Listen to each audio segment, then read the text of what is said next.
Welcome to the 2024 Ascension Lutheran Annual Report. We're doing another video report this year as we have in the last couple of years. My name is Brian Davis and I have had the honor of serving as your council president for the last year. 2024 has been a good year for the church. We have had all kinds of activities supporting our mission, loving God, loving one another, and loving the community. This year we brought back some things that we had done in the past, such as trunk or treat, and we're very successful there. We welcomed several new members to the congregation, and that has been a growth opportunity for us. We have started some new classes, new Bible studies, and small group activities. We have a growing Sunday school presence this year, so those things have been happening. We also reached out into the community and tried to do some new events. We participated in National Night Out, and that has been a big success for us. So for the next year, I'm looking forward to things that will allow us to continue to build our relationship with God, with one another, and with the community. And so with that, I hope you enjoy the video presentation that we have here, and I look forward to the coming year. Hi, I'm Mary Jo Edmondson, Vice President of the Council in charge of properties. We've been busy this year with all the efforts to maintain and upgrade our facilities. I think we've done a great job. We had a great cleanup day in November of 2024, which was attended by about 20 people. We could always have used more, so think about that. Ron McCormick does a great job with our day-to-day activities. Thanks, Ron, for all that you do. And thanks to my husband, Bob, who knows this facility the best and is my right-hand man with all the things that we do. Ken Breitweiser and Eric Erickson can always be counted on as they have dealt with the preschool doors, water challenges outside the preschool, the kitchen hoods, the smoke detectors, and all the different things that happen around here. We have fixed the leak from the cross and painted that wall.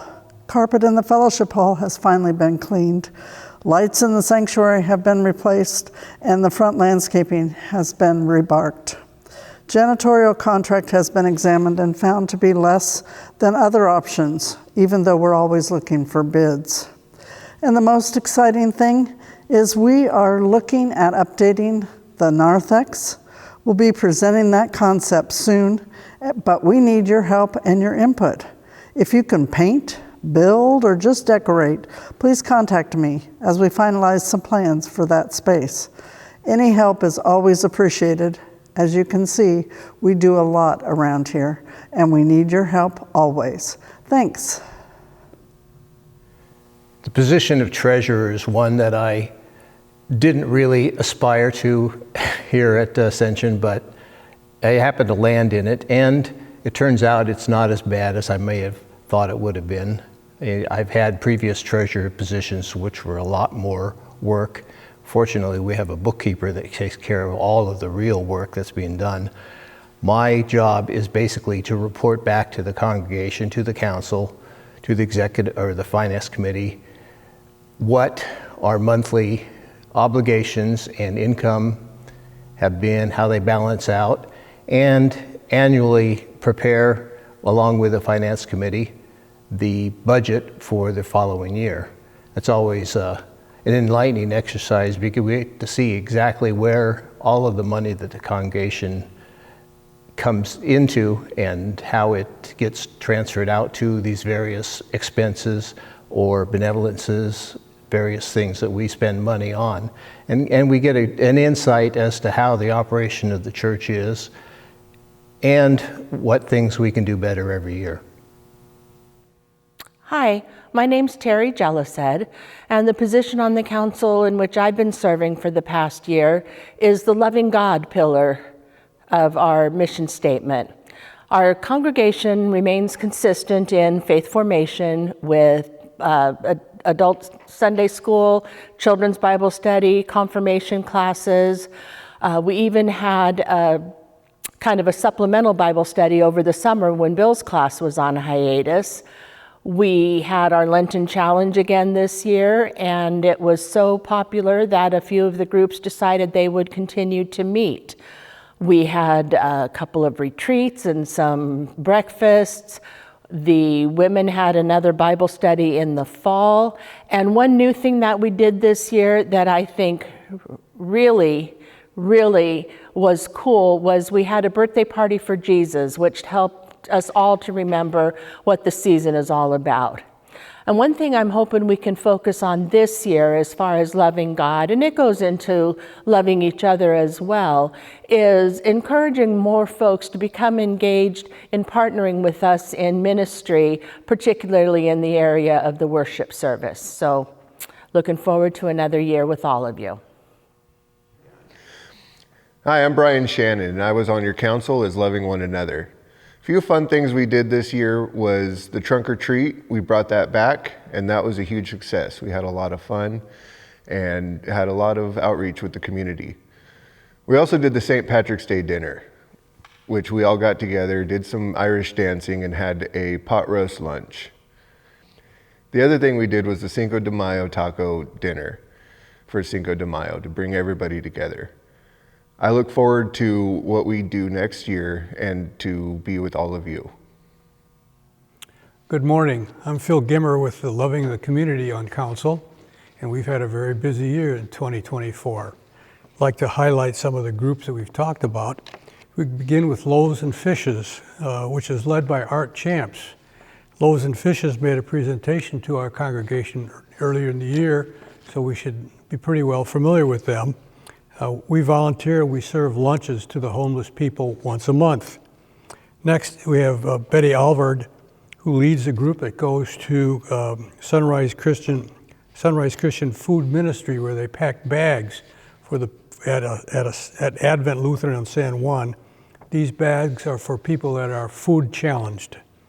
Finally, we have Rich Peterson, as you all probably know, leads the assembly and distribution of blessing bags throughout our community. In addition, he collects books and used clothing, and he distributes those to other organizations.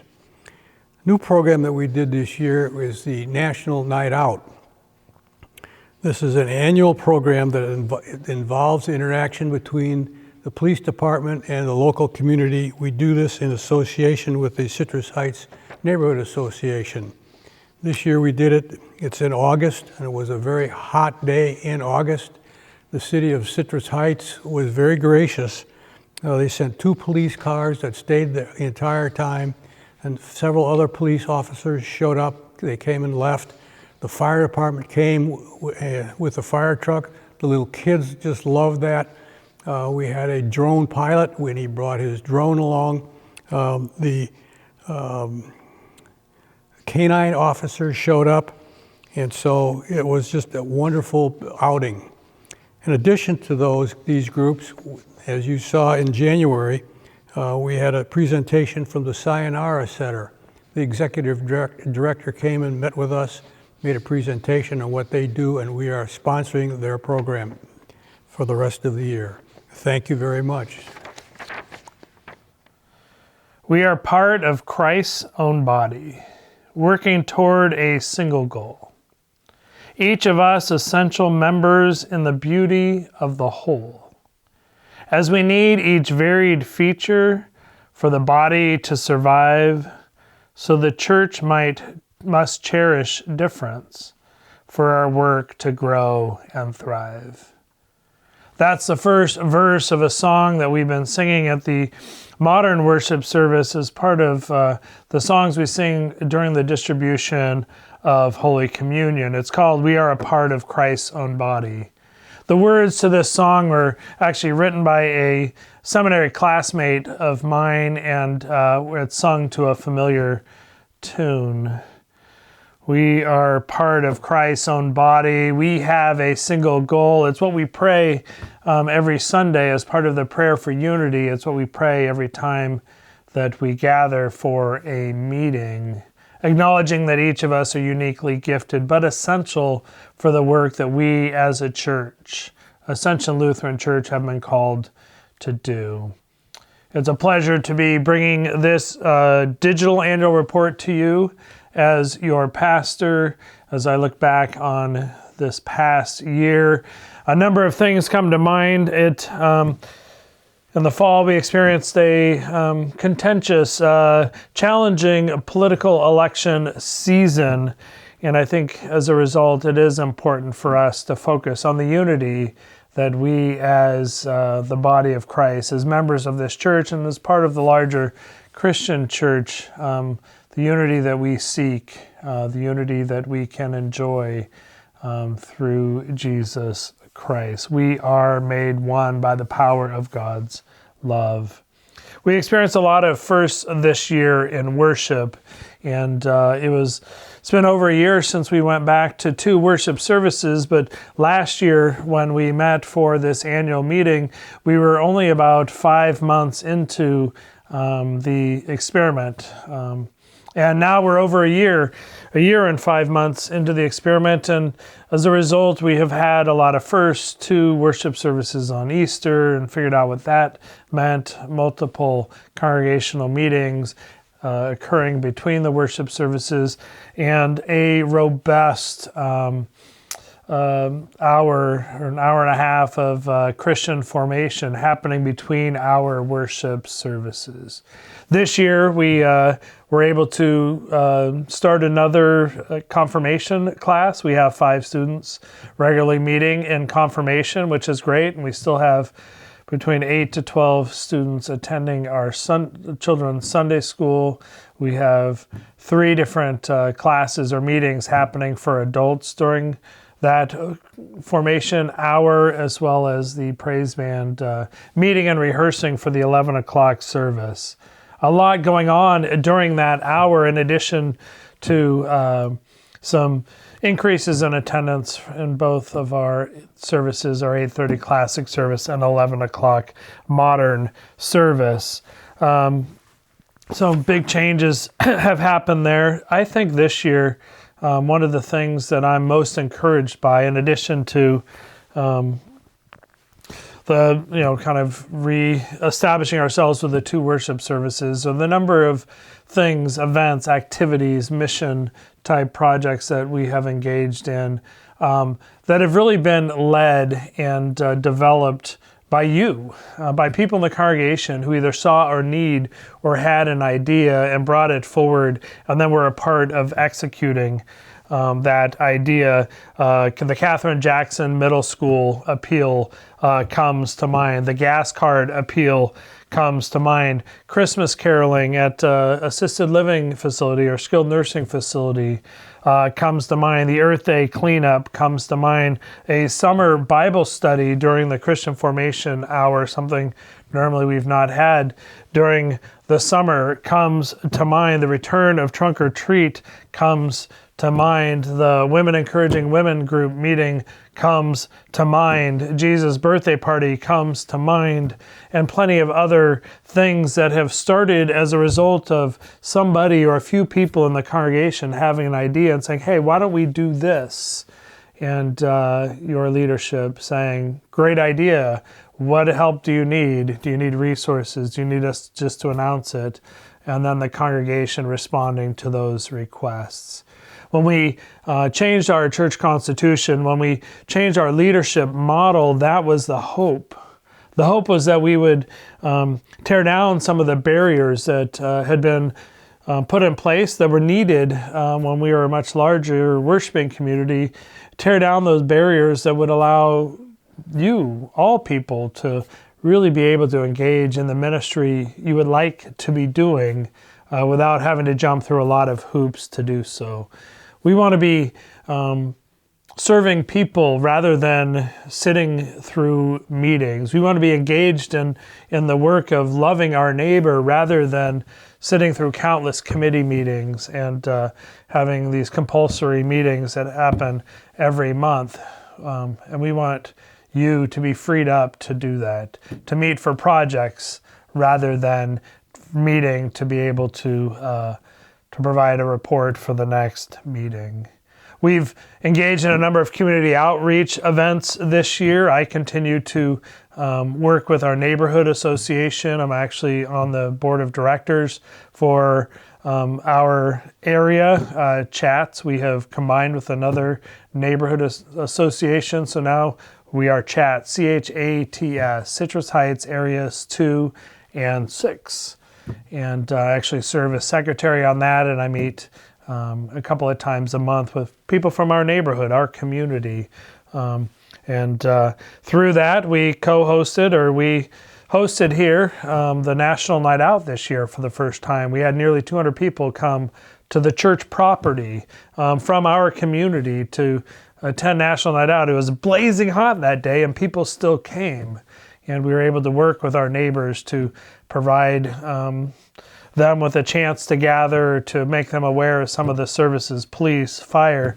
The city of Citrus Heights were all here to make themselves known and to get to know the community better. We did Sunday Fun Day at Rush Park, the blessing of the animals, all and an ongoing effort to better know our community and to become better known in our community.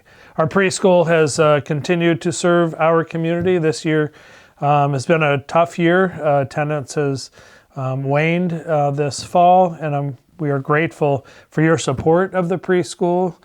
This is, again, one of our significant mission opportunities for us to meet the needs of our neighbors and to provide them with a quality Christian preschool and childcare for their children. We've continued to try to expand our online presence and improve. Well, we can only do so much about the talent in front of the camera, but we've tried to make sure that we're following trends in online, in our online presence, and that is certainly continues to be a growing edge for us as we continue to try and understand what success looks like in this arena. Personal joys for me this year, it might sound weird, but the Blue Christmas service, while an emotional service, was quite impactful. For the second year in a row, our family had experienced a loss. This year, my father-in-law, Robin's dad, passed away this past summer, following the previous year when my dad passed away. So Blue Christmas was particularly meaningful in our Christmas Eve services. I know Christmas Eve is a favorite for many. But this year there was a great energy in our 5 o'clock service with a lot of folks that we hadn't seen for a long time, some we hadn't seen before. The music was spot on, the preaching was okay, and the 10 o'clock service was just the right level of intimacy that allowed us to really celebrate the good news of Christ coming into the world in a more intimate way. Another joy this year has been 2 new members classes and the receiving of 14 new members here at Ascension, and it's been great seeing those new members really engaging in the life of the church and becoming known and knowing more of the other folks who are active in this community as well.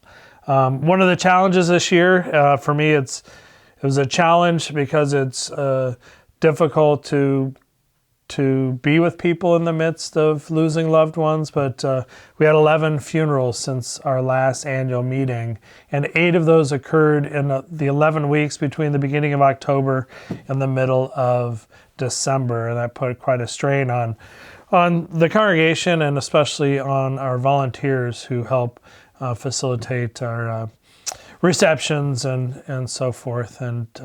But quite a ministry we've been able to provide to those families, but a challenge nonetheless. And this year we're grateful here in the office to be able to welcome Susie back to work part-time in January.